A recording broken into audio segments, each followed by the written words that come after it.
तो रूस और यूक्रेन के बीच चल रहे संघर्ष पर आज चर्चा करते हैं। और हाल ही में जो व्लादिमीर पुतिन है रशिया के, उन्होंने सीज फायर जो प्रेसिडेंट ट्रम्प ने पेश किया था उसको नकारा है। पर पूरी तरह से नकारा नहीं है। उन्होंने ऐसा कहा है कि उनके कुछ कंडीशंस हैं जिससे वो सीज फायर एक्सेप्ट करें, तो इसी पर ज्यादा फोकस करेंगे आज।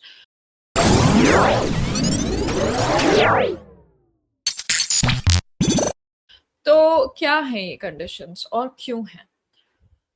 पहला कंडीशन जो है वो कहते हैं कि यूक्रेनी जो सैनिक हैं उनकी गतिविधियों पर रोक हो, कारण वो आज के तारीख में रशिया का एक ओब्लास्ट कहते हैं उनके प्रांतों को।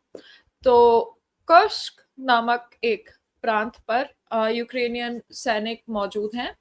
तो प्रेसिडेंट पुतिन जो है वो चाह रहे हैं कि ऐसी गतिविधियों पर रोक हो, और इसको मतलब एक नेशनल सिक्योरिटी पर्सपेक्टिव से देखा जाए तो वो उस हिसाब से बोल रहे हैं, क्योंकि और ऐसा तो नहीं है कि रूस खुद यूक्रेनियन टेरिटरी में नहीं है, लेकिन अभी के लिए उन्होंने कहा है कि कर्स्क जब तक के नहीं हो नहीं मिल जाए वापस, तब तक के वो सीज फायर मानने को तैयार नहीं है। पश्चिमी जितने यूरोपियन देश हैं, यूएस है, उनसे बहुत ज्यादा मिलिट्री एड मिल रहा है यूक्रेन को। अब पुतिन कहते हैं कि दूसरा उनका जो कंडीशन है वो ये है कि ये बंद हो जाए, ये मिलिट्री एड जो मिल रहा है, पैसे और मिलिट्री कॉन्ट्रैक्ट, ये बंद हो जाए, कारण इसके बिना तो मतलब युद्ध नहीं रुकने वाली है। कारण जितना पैसा मिलता रहेगा वो यूक्रेनियंस को क्यों कोई वजह होगी युद्ध रोकने के लिए। तो ऊपर से जो पहले कारण थे उनके स्टार्टिंग से ही, जो आप मूल कारण समझ सकते हैं, वो है नेटो का एक्सपेंशन।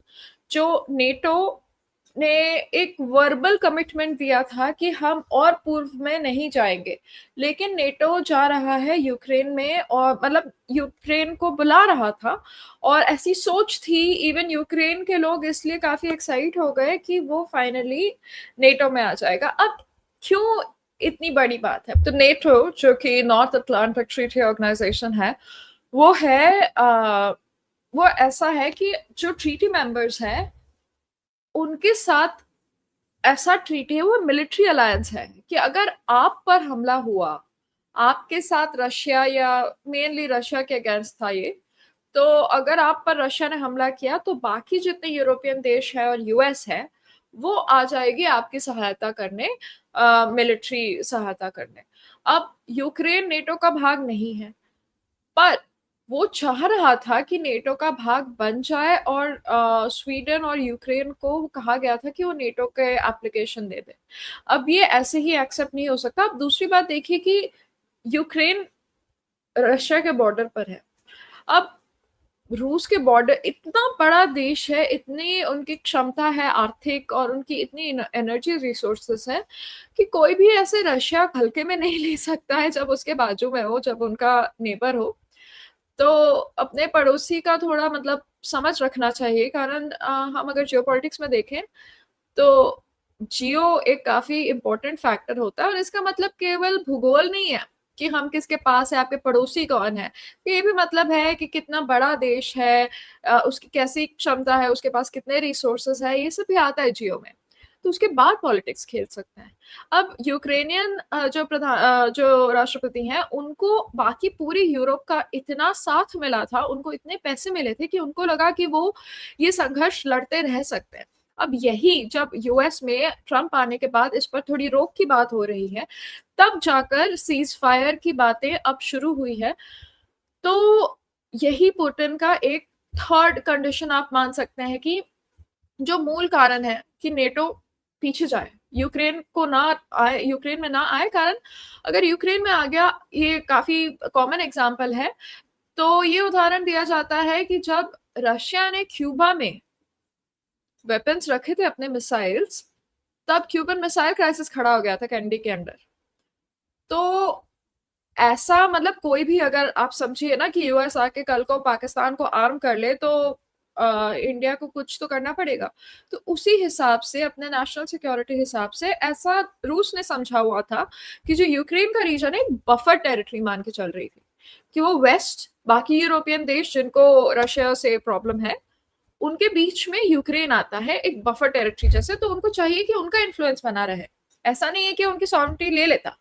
ऊपर से यूक्रेन में ये सोवियत यूनियन के समय रूस, यूक्रेन, बाकी 11 शायद देश और थे जो जुड़े हुए थे। तो यूक्रेन में कई सारे रूसी लोग रहते हैं, उनकी भाषा रूसी है और वो कल्चरली अपने आप को रूस के समझते हैं। उनके अगेंस्ट यूक्रेनियन 2014 से उन पे गोलाबारी चल रही है। उसके अगेंस्ट मेन स्ट्रीम कवरेज आपको कम दिखेगा, जबकि पता था कि ये एक इशू चल रहा है। फिर पुतिन ने क्राइमिया भी एनेक्स कर लिया, उसके अगेंस्ट काफी कुछ बोला गया। अगेन ये इसलिए बच गया क्योंकि नेटो ट्रीटी नहीं था उस समय यूक्रेन के पास। तो वही जब ज़ेलेंस्की बोलने लग गए कि वो नेटो ज्वाइन करेंगे, तब उन्होंने सोचा कि अब ये नहीं, from Russian perspective they can not afford it. तो तब ये संघर्ष काफी जोर से, मतलब तब आपको इसमें ज्यादा आग लगेगी, तब आपको दिखेगा कि तब इसमें ज्यादा आग लगी। तो यही चाहते हैं पुतिन कि ये ना हो, यूक्रेन नेटो का भाग ना बने।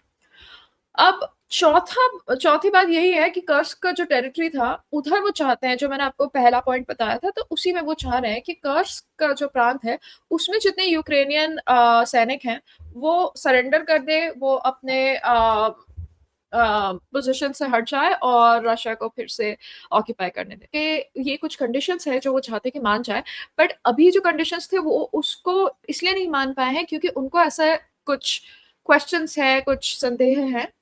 उनको ऐसा संदेह है, और ये केवल उनका नहीं है, ज़ेलेंस्की का भी है। कोई भी, मतलब एक वर्ल्ड बॉडी होना चाहिए जो मॉनिटर करे ये सब जो प्रोसेस होता है।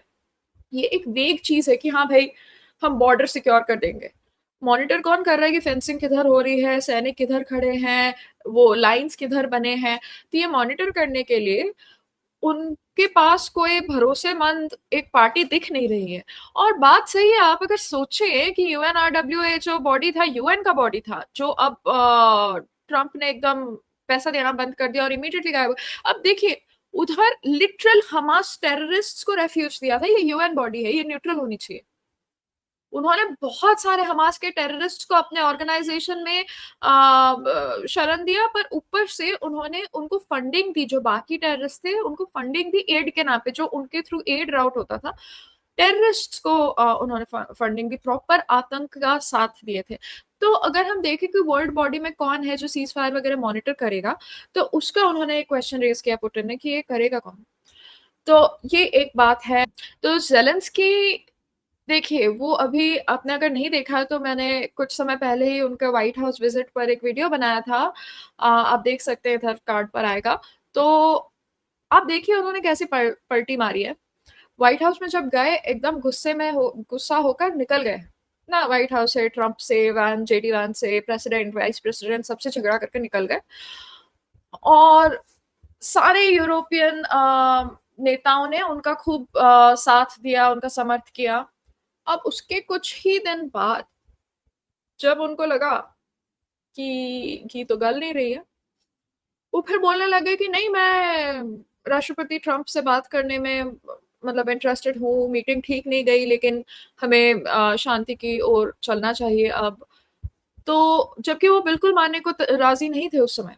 तो अब जब सब राजी करवाने की कोशिश कर रहे हैं, तो वो कहते हैं कि हाँ संधि कर सकते हैं शायद, लेकिन ये समय ठीक नहीं है। उनके भी यही विचार है कि कौन मॉनिटर करेगा, क्योंकि उनको भी यही लगता है कि अगर सीज फायर हो गया, संधि कर ली अभी, तो ऐसा भी तो हो सकता है कि रूसी जो सैनिक हैं वो फिर से तैयार हो जाए और बाद में कोई जब एनक्रोच करे एक सॉवरेन स्वतंत्र देश है आफ्टर ऑल यूक्रेन, तो उधर कोई और प्रांत में घुस जाए। वैसे भी डॉनबास में घुसे हुए, क्राइमिया ले लिया है।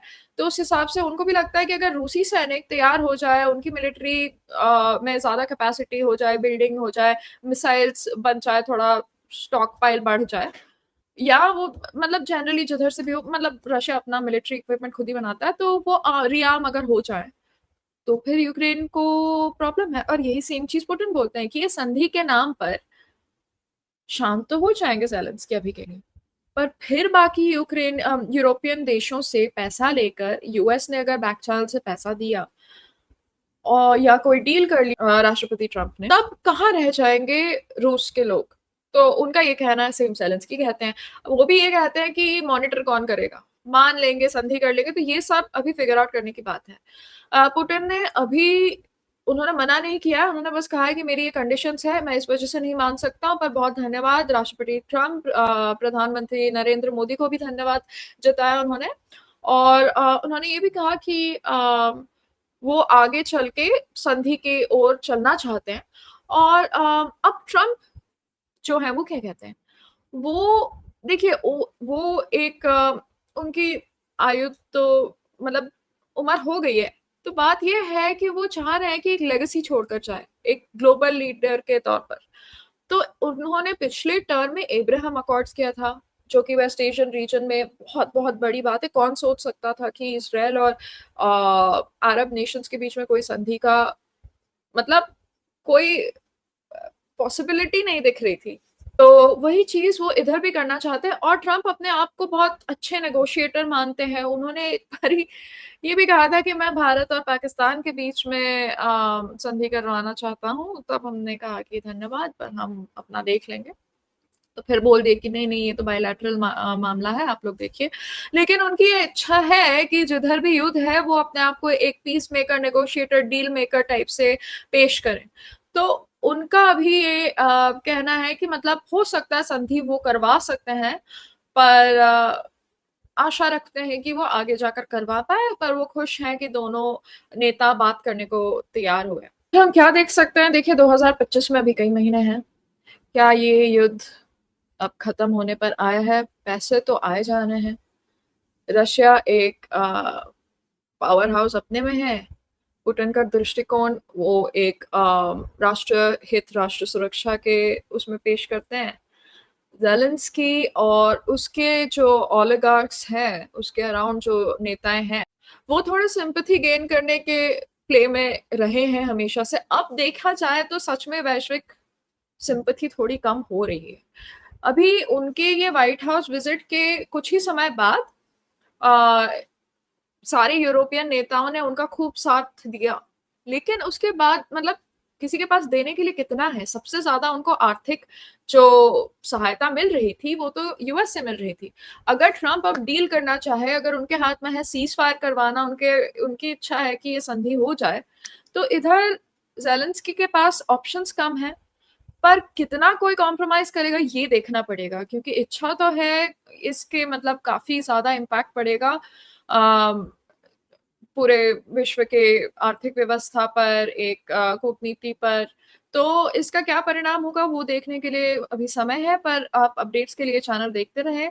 तो अगर आपको अच्छा लगा प्लीज़ एक लाइक कर दीजिए, कमेंट कर दीजिए और ज़रूर शेयर कीजिए अगर किसी को आपके जान-पहचान में ये सब चीज़ों में इंटरेस्ट है। बहुत धन्यवाद आज जुड़ने के लिए, फिर मिलती हूँ।